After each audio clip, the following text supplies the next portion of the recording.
Hello အားလုံးပဲမင်္ဂလာပါရှင်ဒီနေ့လူကြီးမင်းတို့ကိုမိတ်ဆက်ပေးချင်တာကတော့ဒီမီဆက်လေးပဲဖြစ်ပါတယ်ရှင်ဘယ်လောက် kPa ဖြစ်နေလဲဆိုတာညလေးနဲ့လိုက်ကြည့်လိုက်အောင်ပါဒီဆက်လေးကတော့1000 kPa 800 kW ဆိုင်းလန်တိုင်းအမျိုးအစားလေးပဲဖြစ်ပါတယ်ရှင်ဒီမီဆက်ရဲ့အလျားကတော့18ပေ4လက်မှရှိပြီးတော့မှအနံ6ပေ9လက်မှအမြင့်10ပေ3လက်မှရှိပါတယ်ရှင်ခိုင်ခန့်တဲ့ body structure နဲ့စီးအကောင်းစားတွေတုပ်ထားတာဖြစ်တဲ့အတွက်ကြောင့်မလို့အပြင်မှာထားလဲအေးဆေးပါပဲရှင်ကဲအတွင်းပိုင်းတဲ့ engine လေးကိုကြည့်အောင်ပါရှင်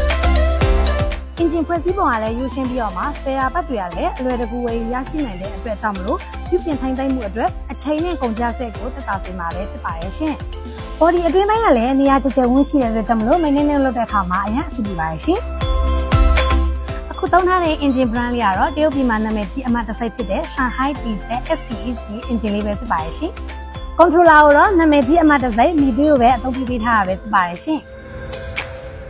ဒိုင်နမိုကလည်းတရားရခိုင်နှုန်းကြေးကွက်စစ်စစ်ကိုအသုံးပြုပေးထားတာပဲဖြစ်ပါတယ်ရှင်။စီတိုင်ကြီးကလည်းအကြီးကြီးပါတဲ့အတွက်ကြောင့်မလို့စီခဏခဏထည့်နေဖို့မလိုတော့ပါဘူးရှင်။ကဲစိတ်ဝင်စားလို့မှယူချင်နေဆိုရင်တော့အမြန်ဆုံးသာဆက်သွယ်လိုက်တော့နော်။ Bye bye